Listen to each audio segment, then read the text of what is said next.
Assalamualaikum warahmatullahi wabarakatuh. Bismillah, alhamdulillah, sholatu wassalamu ala rasulillah wa ala alihi wa ashabihi wa mawalah, la haula wa la quwata illa billah amma ba'd. Yang kami hormati, yang kami muliakan, kawan-kawan mahasiswa Fakultas Tarbiyah dan Ilmu Keguruan, khususnya teman-teman mahasiswa program studi Bahasa Inggris di semester 5 yang kami banggakan. Senang sekali pada kesempatan kali ini kita bisa bertemu kembali dalam perkuliahan daring dalam mata kuliah Filsafat Pendidikan. Adapun topik pembahasan kita di pertemuan yang ketiga ini adalah kita akan membahas tentang atau membicarakan tentang cabang-cabang dari filsafat, termasuk di dalamnya adalah filsafat pendidikan. Baik, di pertemuan yang lalu teman-teman tentu sudah membaca beberapa materi yang sudah kami bagikan di sistem, di LMS. Kawan-kawan bisa sudah bisa baca, ada beberapa sumber di sana terkait dengan konsep dasar tentang filsafat pendidikan, apa itu filsafat, terus kemudian apa itu pendidikan, dan seterusnya. Terus ruang lingkup pendidikan meliputi ruang lingkup filsafat pendidikan meliputi apa saja, yaitu ada dari pendidik, ada peserta didik, termasuk kemudian materi atau bahan ajar, lingkungan pendidikan, tujuan pendidikan, dan seterusnya. Terkait dengan ruang lingkup pendidikan, saya yakin kawan-kawan sudah membacanya di materi yang saya unggah di pertemuan yang lalu. Baik, kita sudah membahas tentang yang kemarin sudah mempelajari tentang filsafat pendidikan terkait dengan pengertiannya, terkait dengan ruang lingkupnya dan lain sebagainya, meliputi tadi dari depan tadi dari tujuan pendidikan, pendidik, peserta didik, materi ajar, lingkungan pendidikan dan seterusnya. Nah, sekarang kita akan melanjutkan topik pembahasan kita terkait dengan cabang-cabang filsafat, termasuk di dalamnya adalah filsafat pendidikan. Kita mulai dari sini.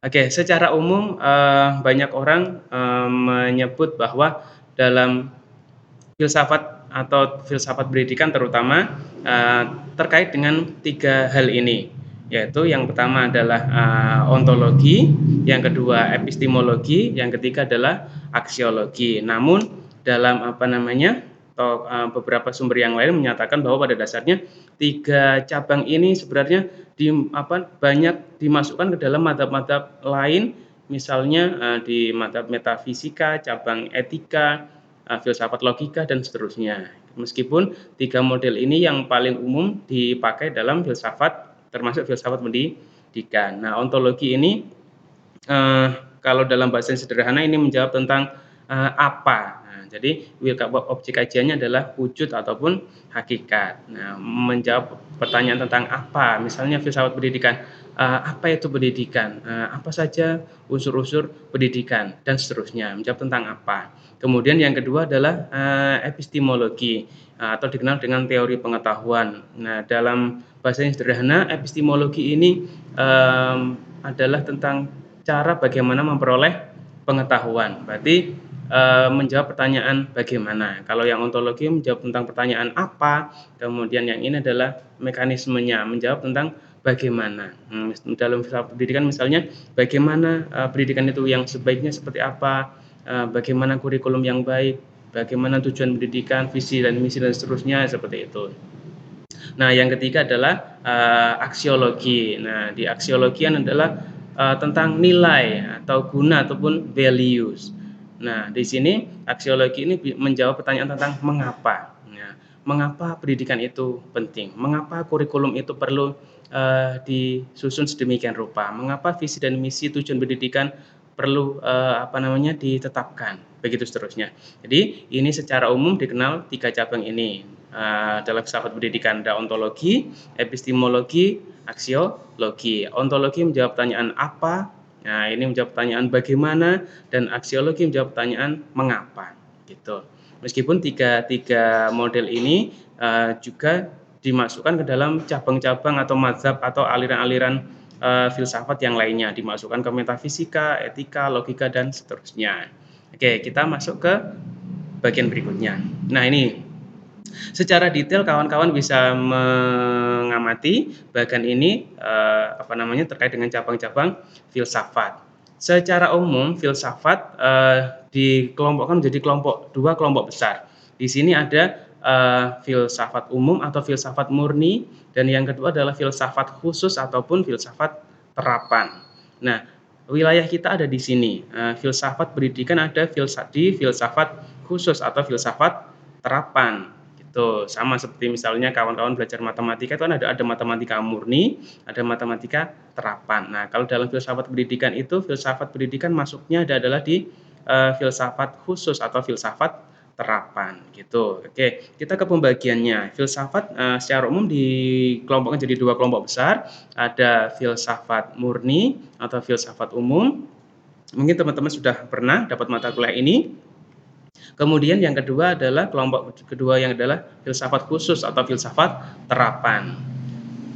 Baik, kita ke yang pertama, filsafat umum, ada beberapa cabang dari filsafat umum ini. Yang pertama adalah metafisik atau metafisika. Nanti akan kita bahas di belakangnya. Kita jelaskan dulu tentang bagian-bagiannya dulu. Filsafat umum diberikan jadi 4 ini, metafisika, ada cabang epistemologi, ada logika, dan aksiologi.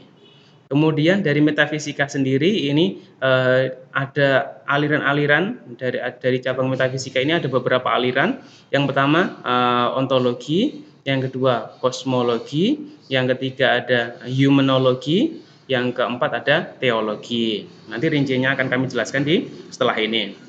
Oke, yang kemudian, yang dari cabang epistemologi ini ada 2 aliran. Yang pertama aliran empirisme atau empirism, yang kedua ada aliran rasionalisme atau rasionalism. Oh iya, tadi terlewat. Untuk yang dari metafisika sendiri tadi untuk yang aliran ontologi ini juga ada pecah jadi beberapa madzhab lagi. Jadi beberapa aliran lagi. Ada aliran monoism, ada dualism, pluralism, nihilism, sama agnosticism. Nah, kemudian yang monoism ini sebenarnya terdiri dari 2 hal, dari antara materialisme sama idealisme, gitu. Baik, kita lanjutkan. Untuk yang logika nanti akan saya jelaskan juga di belakang. Cabang yang keempat adalah aksiologi. Penjelasan nanti di belakang. Aksiologi ini memuat 2 aliran, yaitu etika dan estetika. Nah, untuk yang filsafat khususnya, tadi sudah saya singgung di depan sedikit bahwa wilayah kita filsafat pendidikan ada di sini, di filsafat khusus atau terapan. Misalnya filsafat khusus, filsafat bahasa, filsafat hukum, filsafat pendidikan, dan sebagainya. Baik, kita lanjutkan. Kita jelaskan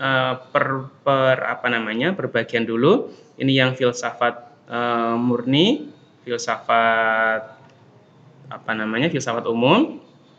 Dari bagian-bagian yang ini ada metafisika, epistemologi, logika, dan aksiologi. Nah, kita akan menjelaskan dulu terkait dengan yang cabang yang pertama, yaitu metafisika. Nah, ini metafisika tadi di depan sudah saya singgung, ada beberapa aliran di bawahnya, teologi, humanologi, kosmologi, dan ontologi. Nah, kemudian ontologi ini juga ada beberapa aliran di bawahnya, monoisme, dualisme, pluralisme, nihilisme, dan agnotisme. Oke, kita masuk ke penjelasan pertama.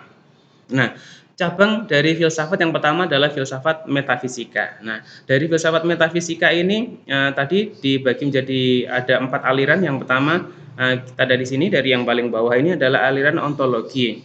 Jadi sebenarnya ontologi dari bahasa Yunani ini dari kata on atau ontos dan logos. Jadi ontologi dari kata on atau ontos dan logos, bukan ontol dan logos loh ya, bukan. Oke, ontologi. On artinya ada, logos artinya ilmu. Jadi aliran ontologi ini dari cabang filsafat metafisika ini kurang lebih membahas tentang segala sesuatu yang ada, ilmu tentang yang ada, ya, tentang segala hal yang ada di jagat raya ini, universe ini. Jadi segala hal itu masuk ke bahan kajian dari filsafat, termasuk yang ontologi ini, khusus membahas tentang ilmu tentang yang ada, tentang being, gitu. Kemudian yang kedua adalah aliran berikutnya dari filsafat metafisika adalah kosmologi. Namanya juga kosmos dan logos. Kosmos artinya semesta. Jadi, ini lebih banyak mengkaji tentang persoalan-persoalan tentang, asal-usul dari, kosmos, alam raya ini, gitu. Terus kemudian ini kalau yang skupnya besar ini kosmos, kalau makhluk dalam bentuk kecilnya adalah kosmis, gitu. Jadi, yang kedua adalah, kosmologi, aliran dari salah satu cabang dari, filsafat metafisika. Membahas tentang kosmos, alam semesta, asal-usulnya, terbentuknya, dan seterusnya. Nah, kalau dalam filsafat umum mungkin dulu sudah pernah dipelajari, teori-teori tentang terbentuknya, semesta, gitu. Ada banyak teori. Ada teori pancaran, ada teori, macam-macam. Terus kemudian yang ketiga ada, aliran dari filsafat metafisika yaitu humanologi. Nah, di sini dari kata human dan logos, humanologi. Jadi, cabang dari filsafat metafisika ini membahas, tentang hakikat manusia, baik jiwa, tubuh, dan seterusnya. Nah, ini humanologi dari kata human dan logos ini. Kemudian yang keempat dari